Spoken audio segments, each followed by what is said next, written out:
Hello friends, मेरा नाम है शशांक सिंह और आप देख रहे हैं मेरा यूट्यूब चैनल। तो आज का जो टॉपिक है जिसके बारे में हम बात करेंगे वो है हमारा डिस्टेंस फ्रॉम द सी।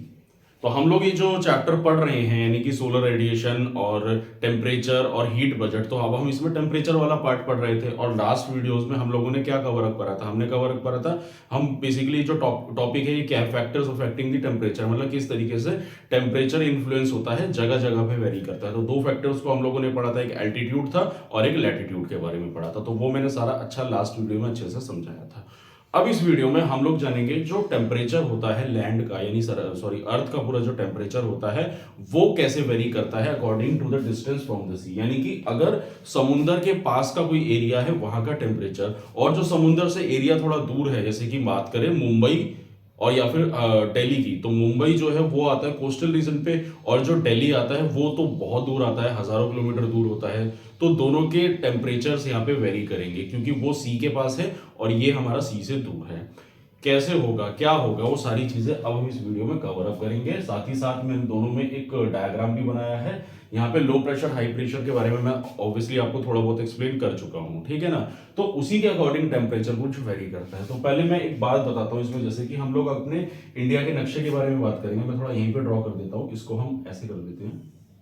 देखो इंडिया का अगर मैं नक्शा लेता हूं तो ये हमारा इंडिया का नक्शा है, ठीक है। तो ये दिल्ली आता है हमारा, ये मुंबई आता है इधर की तरफ, ठीक है। तो होता क्या है, देखो जब दिल्ली की बात करें तो दिल्ली में जब ठंड पड़ती है तो बहुत अच्छे से ठंड पड़ती है, और जब गर्मी पड़ती है तो बहुत भीषण गर्मी पड़ती है, ठीक है। लेकिन अगर आप मुंबई गए हो कभी या अगर आप मुंबई के रहने वाले हो तो आपने ऑब्जर्व किया होगा कि मुंबई में ना तो ज्यादा ठंड पड़ती है और ना ही ज्यादा गर्मी पड़ती है। वहां का वेदर बहुत ही ज्यादा प्लीजेंट रहता है, ठीक है। सूरज की किरणें पड़ेंगी, बरसात होती है तो मौसम थोड़ा ठंडा, अदरवाइज वहां के लोग स्वेटर वगैरह कम पहनते हुए दिखेंगे आपको, क्योंकि वहां का वेदर ही थोड़ा अलग होता है, ठीक है ना। अब ये क्यों होता है, देखिए इसको समझने के लिए हम लोग यहाँ पे समझेंगे कि समुंदर के पास ऐसी क्या चीजें हो रही हैं जिसके कारण ये सारी चीजें क्रिएट हो रही है। मतलब वहां का जो टेम्परेचर है ना वो मॉडरेट रहता है। मॉडरेट का मतलब ना ज्यादा गर्मी ना ज्यादा ठंड, तो एकदम मॉडरेट प्लीजेंट वेदर रहता है। तो जैसे आप लोग अगर कभी गोवा, केरला, तमिलनाडु इधर कभी कहीं घूमने गए हो तो आप लोगों ने देखा होगा वहां का वेदर नॉर्मल रहता है। लोग नॉर्मल टी शर्ट्स वगैरह वहां पे पहन के रखते हैं, चाहे ठंड का मौसम हो या गर्मी का मौसम हो। अब ये सारी चीजें क्यों होती हैं, देखो इसको ध्यान से समझेंगे और इसको थोड़ा कनेक्ट करके चलना।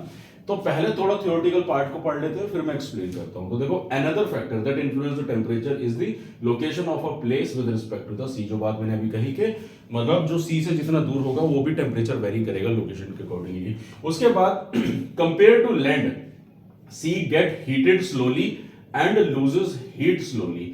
इसको समझते हैं। तो जो समुंदर है धीरे धीरे गर्म होगा और धीरे धीरे फिर ठंडा भी होगा। कहने का मतलब ये होता है कि लैंड एरिया जो हो गया हमारा लिथोस्फीयर, जो लैंड है, पत्थर है, कुछ भी कह लीजिए, आप गर्मी में नोटिस करना है। यहाँ पे एक एग्जांपल के तौर पे बात करूंगा, आप गर्मियों में नोटिस करना जब बहुत ज्यादा गर्मी होती है तो आपने ऑब्जर्व किया होगा कि जैसे सुबह 9 बजे 10 बजे एकदम कड़ाके की गर्मी हो जाती है, धूप पड़ जाती है, तो जल्दी से लैंड हीटअप हो जाती है, एकदम जो सड़क है वो भभकने लगती है।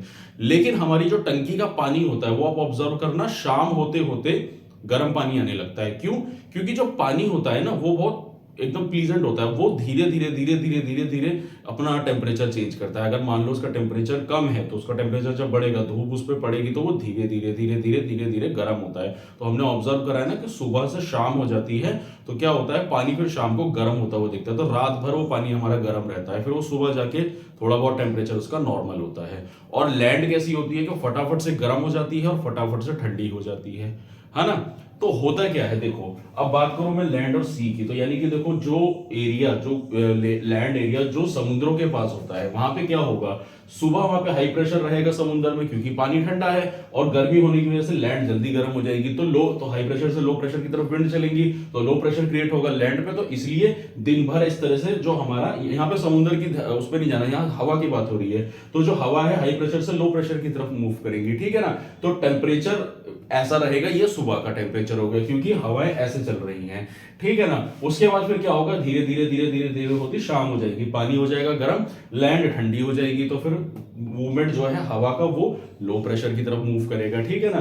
तो ये जो वेरिएशन होता है, ये जो हवा का मूवमेंट होना, चेंज होना, आप सोचो यहाँ पे ठंडी हवाएं चल रही हैं, यहाँ पे ठंडी हवाएं फिर समुद्र की तरफ मूव कर रही हैं, तो ये जो हवाओं का मॉडरेशन होता है, ये जो मूवमेंट होता है, इसी के चलते हुए पहली बात तो वहां के समुद्र के पास के जितने भी एरियाज होते हैं उनका वेदर जो है मॉडरेट रहता है इन कारणों की वजह से। तो ये एक बहुत बड़ा कारण होता है कि वहां के टेम्परेचर जो है एकदम मॉडरेट रहते हैं as comparative to Delhi NCR वगैरह की अगर मैं बात करूं तो दिल्ली एनसीआर में बहुत ज्यादा गर्मी देखने को मिलेगी और यहाँ पे एकदम प्लीजेंट वेदर रहेगा समुद्र के पास के एरिया का।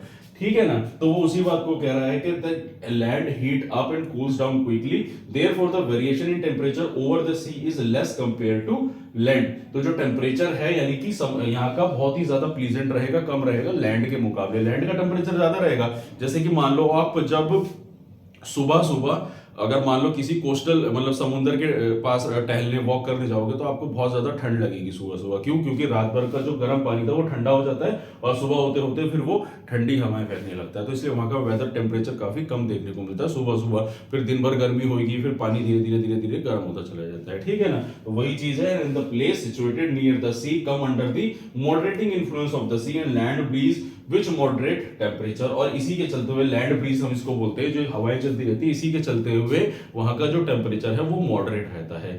तो ये एक बहुत बड़ा फैक्टर वेरी करता है कि अगर कोई एरिया जो वहां से दूर है यानी कि समुद्र से दूर है, जैसे कि दिल्ली की मैंने अभी बात करी, तो वहां का टेम्परेचर अलग रहेगा मुकाबले कोस्टल रीजन के। कोस्टल रीजन का क्या एकदम प्लीजेंट वेदर रहेगा, कोई ऐसे बदलाव देखने को मिलेगा। और दिल्ली में गर्मी होगी तो भीषण गर्मी, ठंड होगी तो भीषण ठंड, है ना। तो यही फैक्टर्स वेरी करते हैं और यही था टॉपिक जिसमें मैंने आप लोगों को बताया हमारे डिस्टेंस फ्रॉम द सी में इसके बारे में। और ये मैंने डायग्राम के पॉइंट ऑफ व्यू से आपको समझाने के लिए, थोड़ा कनेक्टिविटी जनरेट करने के लिए।